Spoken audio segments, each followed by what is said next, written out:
Hello and welcome back to the Sinnoh Route Master Challenge, where I attempt to beat Pokemon Platinum one area at a time. Now, this is going to be a special bonus episode of the Route Master series, since in the last episode we defeated the first gym, so no usual intro this time.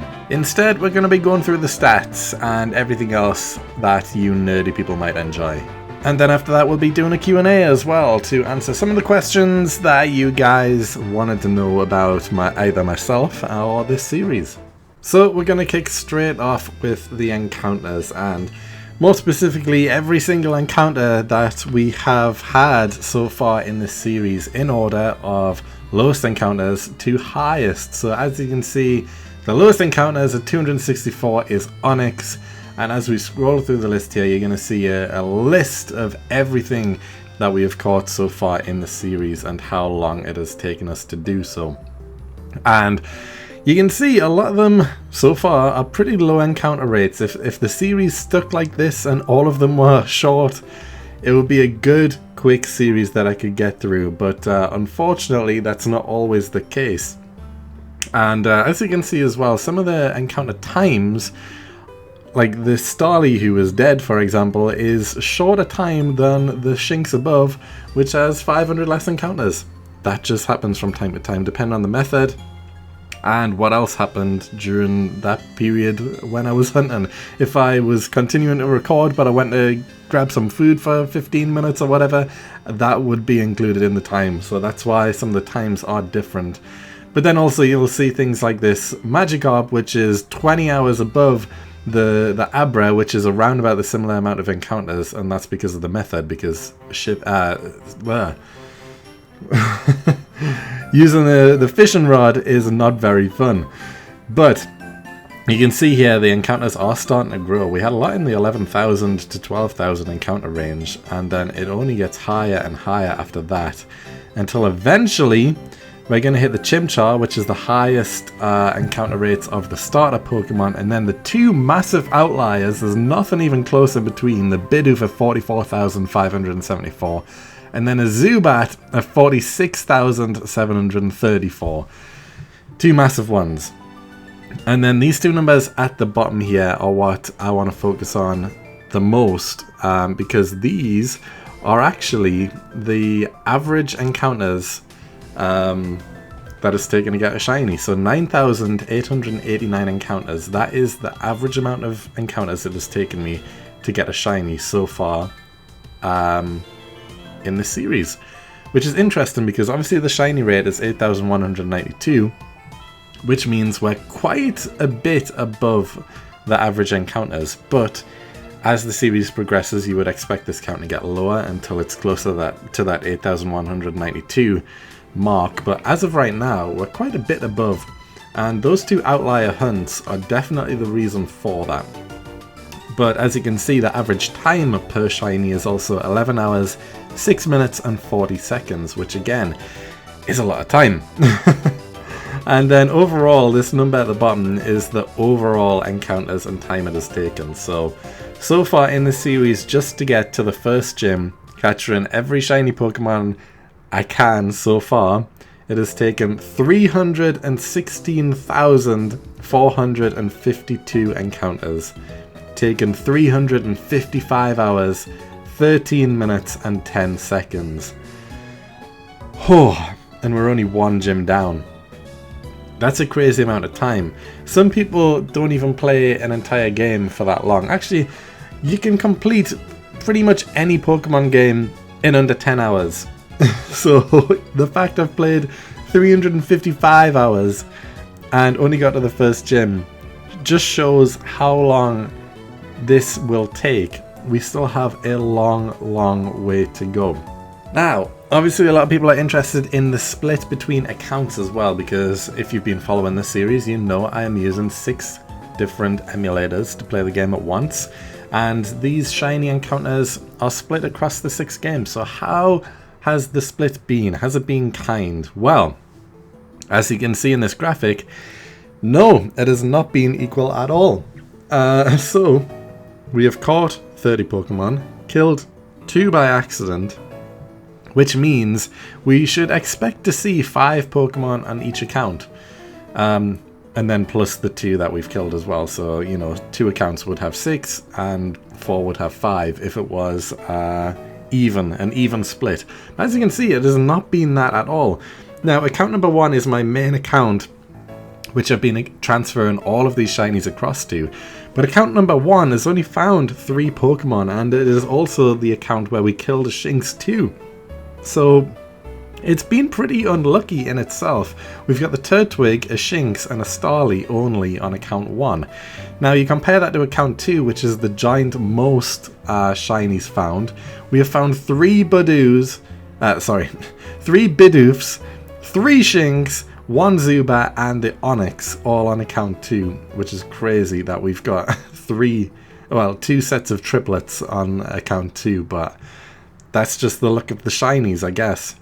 Account 3 is probably, if you had to pick an account, would be my choice. Like, this is the account I would pick, because we have 6 unique Pokemon on this account, and they're all pretty cool, and it includes a starter Pokemon as well. We have Chimchar, Starly, Kricketot, Magikarp, Shinx, and Machop, which is crazy. That's a good roster there on account number 3. We found the Magikarp, the only Magikarp on there. We found a Kricketot on there, which is rare in itself. We found the only Machop on there, and we got the Chimchar, a starter Pokemon. That's a crazy account. That's a great account on account 3. Account 4 has been the most unlucky account so far. Now, it was only 2 episodes ago where we finally got the first shiny on that account, which is the Ponyta. And Ponyta is great, let's face it, we all like the blue horse. But the fact that we went and after 300,000 plus encounters, we have only found 1 shiny on this account, even if you split the encounters between the 6 games. Okay, so we've got 300,000 encounters all together. That means around about 50-ish thousand encounters per account. The odds are still 8,192, and in 50,000 encounters we only found 1 shiny on account 4. Now you've got to think of it this way as well, you know, because a lot of people think, using multiple games at once, it takes away the fun. If I was only using 1 game, and it just so happened to be the luck of account 4, I would have only done 50,000 encounters so far. And, you know, if we were doing in order, like we were still at the start of the game, there's a chance I would have only found 1 shiny by now, 1 starter Pokemon, which means episode 1 still wouldn't even be out yet. That's just the luck of the shiny draw. So the fact I'm using 6 accounts, and one of them only has 1 shiny Pokemon on it so far, is kind of wild. And I am so happy I'm using 6 accounts at once, which, judge me if you want, but this series just wouldn't be made if I was using less. It would take far too long. Now, account 5, moving on to account 5, we've got the Piplup on there, we've got Bidoof, we've got 2 Shinx, we've got a Starly, and we also have a Zubat. That's also a pretty decent account. You know, we do have the duplicate Shinx, but apart from that, it's a solid team. Especially for only up until Gym 1, it's pretty solid. You know, we've got the Zubat in there, which is a very low encounter rate, apart from the Orberg Mine. So, the Orberg Gate. So, you know, we've done pretty well there. Well, actually, the encounter rate's high in both those areas. What am I saying? But we found our Zubat, well, one of the 2 Zubats, in the grass before the Orberg Gate, which was only a 10% chance and took a long time. So, yeah. The fact that we've got one on that account, pretty cool. And then account 6, we also have another 8 Pokemon found. 3 Bidoofs, 1 Starly, which we killed, a Kricketot, an Abra, our only Abra so far, which is pretty great, Psyduck, which again, pretty great, and Geodude, which again, pretty great. The fact that it was back-to-back episodes as well, so it was this is episode 9, so it'll be 7, episode 6, I want to say, episode 5, whichever episode it was before the Orberg Gate. That was the episode where we were hunting Abra and Zubat. We found the Abra on account 6, then the next episode we go into the Orberg Gate, we find Psyduck next, and then we find Geodude next. So 3 shinies in a row happened on account 6, and all the unique shinies there, the Abra, Geodude, and Psyduck, which is pretty cool. And really weird that that happened. 3 shinies back to back to back on one account. Kinda wild. Well, actually, that's not quite true because we found the Zubat after the Abra, I guess. But 3 shinies, 3 out of 4 shinies on one account. That's pretty unique. Other stats worth mentioning, from the start of the series until now, we have spoken to 130 NPCs. We have battled 19 trainers and found 28 items, including 5 potions, a tiny mushroom, an antidote, a quick claw, X attack, stardust, X accuracy, an old rod, 4 pokeballs, X defend, repel, a dusk ball, a heal ball, a great ball, a super potion, pal pad, dire hit, yellow shard, pearl, heart scale, and an escape rope. So now that we've got all of the nerdy stuff out of the way, on the end of the last episode I did ask you guys to leave some questions that will be featured in this video, so I'm going to answer a few of them now. So first question here is from Wondering Weeb, who asks, has playing in Korean improved your proficiency? And my proficiency in English is obviously not good enough either. The answer to this question is actually no. I don't think it has, because I'll be honest, you see that the majority of my time is spent just running in grass, running from encounters, trying again, and that's it. So I will admit, I already know how to read the characters of Korean. So that was something I already knew. I can read the names of Pokemon, I can read the words. Do I know what all the words mean? Definitely not. But can I read it? Yeah, I guess so.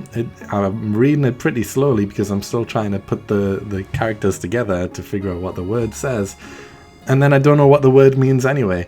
So I can read it, but I could do that anyway. Has the game helped at all? Honestly, I don't think so, which is a bit of a shame. I mean, I have learned a few new words, I guess. But yeah, I don't really think it's helped, which is a bit of a shame, but maybe that it'll still get better the further into the game I get. Maybe, who knows. Next question is from Sugar Skulls 112, who asks, is knowing what you know now, is there anything you would change about how you do this series?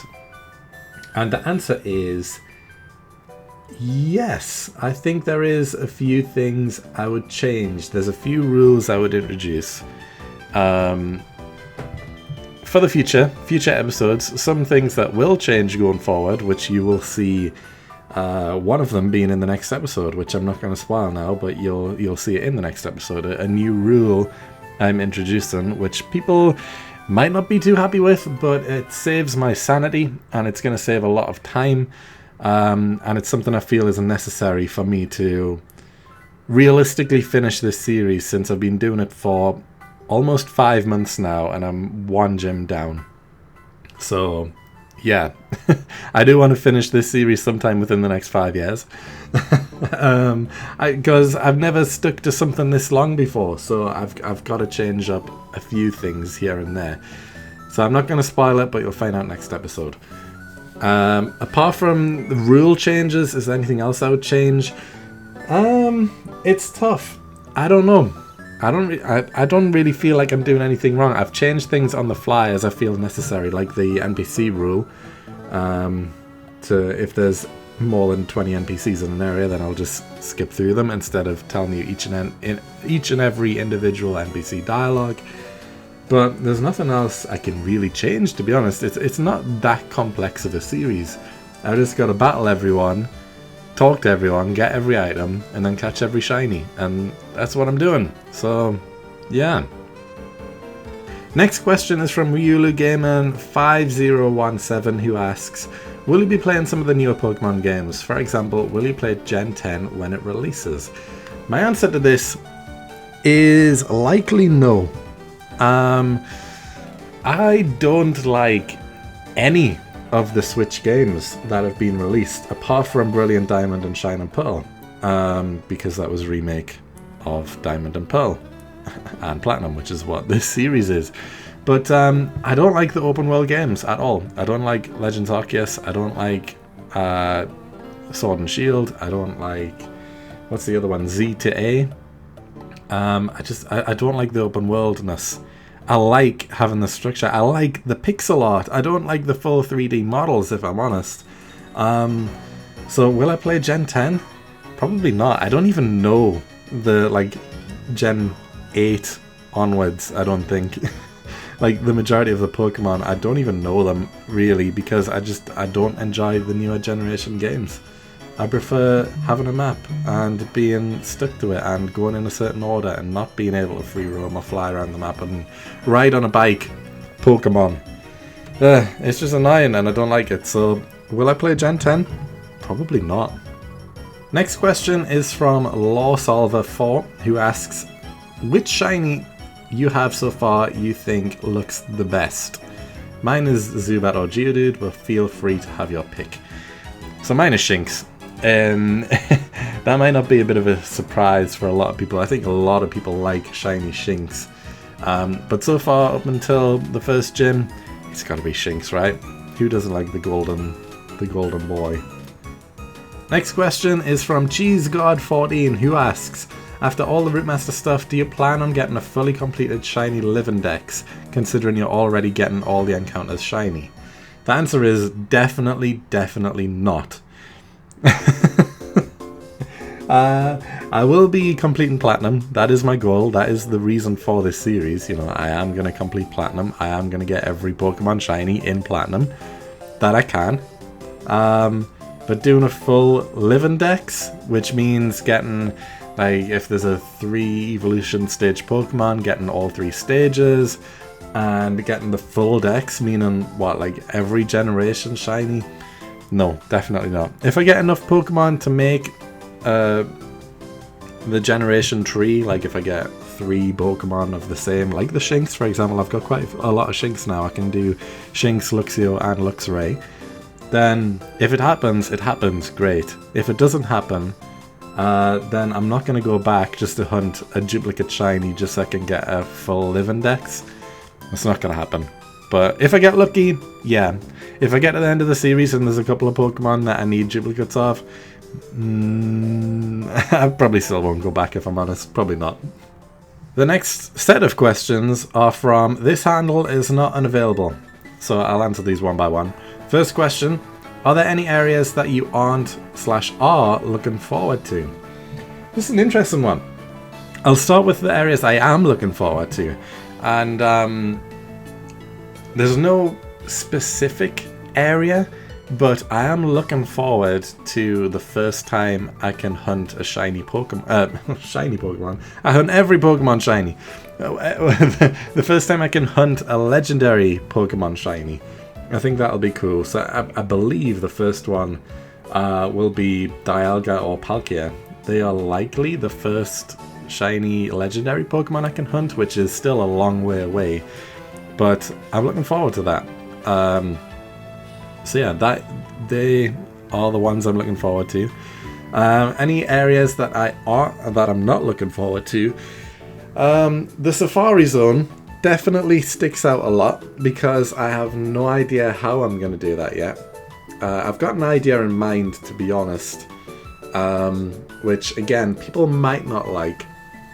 But what I'm thinking, this isn't set in stone, so feel free to say in the comments if you like this idea or not. But I'm thinking, once I reach the Safari Zone, which is quite late in the game anyway, that I actually skip the area to begin with. I believe there is a few Pokemon in the Safari Zone that you can catch later on in the game, which would be a million times easier to get, because for one, the shiny odds are huge, as you know, and 2, in the Safari Zone, obviously Pokemon can run, which happens quite frequently, very frequently, to be honest. Meaning some of these Pokemon in the area that are like a 1% chance, that sort of thing, can run, and it will just take me ages to find them. So I'm thinking I just skip the Safari Zone area, leave it till the very end, and then do a Safari Zone episode with the Pokemon I haven't caught at that point, which will be a long episode, but that is what I'm thinking, because I don't want the series to just be stuck on pause when I get to the Safari Zone area, because it takes me months to catch all of them in there. So yeah, I'm thinking I'll leave it to the very end, pretty much. I think this is the one exception where I just skip the area. But let me know what you think about that. Next question is, how long do you think the series will take, / how long do you think you can keep going? Now that's a good question. So far it's taken me almost 5 months to get just to the first gym. The positive of this is, going forward through the further into the game I get, every route basically has duplicate Pokemon. So Bidoofs, Starlies, that sort of thing start popping up in other routes as well, which I don't need to catch again because I've already caught them. So because of this, each route will have less and less Pokemon that I need to catch. I don't believe there's a single route on the game that doesn't have at least one unique Pokemon in the area. So I think, apart from maybe caves and definitely fishing areas, but every route I think at least has one new Pokemon in each route. So yeah, it might shorten the times per route. So the fact it's taken 5 months to get to Gym 1, will it take the same for Gym 2, Gym 3, Gym 4, so on? No, I think it'll be quicker. How long do I realistically think this series will take? It's almost impossible to even try and imagine, but I'm thinking probably between 2 and 3 years, which is a long time, but that's how long I think it'll take. How long do you think you can keep going? That genuinely depends on how many people keep tuning in and keep supporting the series and how well the videos do. Because if the views start dropping, or people stop commenting, stop being interested, then I'm going to stop being interested in doing it. So I'll stop. And I mean that. I genuinely will just stop if the interest isn't there. So how long do I think I can keep going? As long as the views and interest is still there, I'll keep going. If the views and interest stops, I'm going to stop. Question 3 I already answered, so I'll skip that one. Question 4. Are you okay? I know this is a bit of a joke, but, and he even says himself, I'm joking about this, but I'm sure some people might be concerned about your mental health, given the giant task you've assigned yourself. The answer is yeah. I'm okay. I do have a family, I've got a job, I've got limited spare time. I do the majority of this during nights, when I've got time to myself once my daughter goes to bed. But, you know, I'm okay. I'm doing it. So, yeah, I do other things at the same time. Yeah, I'm okay. But thank you. I appreciate the concern. And the final question here is, will you be doing this for any other game if/when you finish this series? Definitely not. No. If it is an if, because like I said, it depends on interest. If I finish this series, it is going to take years. Will I do it again? Definitely not. I'm realizing the time spent, and I can't do this again on another game. I'll commit myself to this game. I'm not going to commit myself for another game. The next question comes from Bellotti, who asks, for the next stretch of the Sinnoh Route Master Challenge, up to the second gym, what do you anticipate being the hardest or most annoying hunt? It's a tough one, because the road to the second gym is actually quite long. We've got to backtrack through another cave, we've got to go to Floroma Town, we've got to go into the Valley Windworks, there's the Drift Loom in there, which you can only catch on Fridays, but that's a static encounter, so it shouldn't be too bad, and I can just set the date to be Fridays, so it's not going to be bad. There's all of Eterna Forest as well that we've got to get through, which has some very low encounter rates, including a Ghastly at 4%. Which can be boosted though, so it's not a massive deal. I think what is going to be the most annoying hunt is actually the next episode, because the next episode we're going back to Route 203, I think. Is it Route 203? The one that we keep skipping on the wheel. The one that has the Budu at 10% chance that we need to catch. I do think that is going to be the most annoying hunt because I am going to catch it twice. I want Silcoon and Cascoon before we move on. And yeah, I might need to catch it more than twice if I don't get the right evolution. So, I don't know.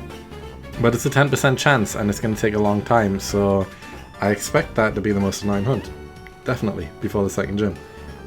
The next question is from Ian Doe, who asks, what's your favourite Sinnoh shiny? Again, great question. My answer is Spiritomb. Yep, Spiritomb. I think it's a pretty great shiny in Gen 4, and yeah, I would say it's my favourite. So yeah, Spiritomb. The next question is from King Coffee 01, who asks, how do you plan to tackle Pokemon with multiple forms? Unknown primarily. So this is actually an easy question. I'm not planning on catching Pokemon multiple times with the ones with different forms. For example, Shellos, there's Unknown. Who else is there? That might be it, to be honest. Off the top of my head, I can't think of anything in Gen 4 that has multiple forms apart from those two. But yeah, I'm only going to catch one.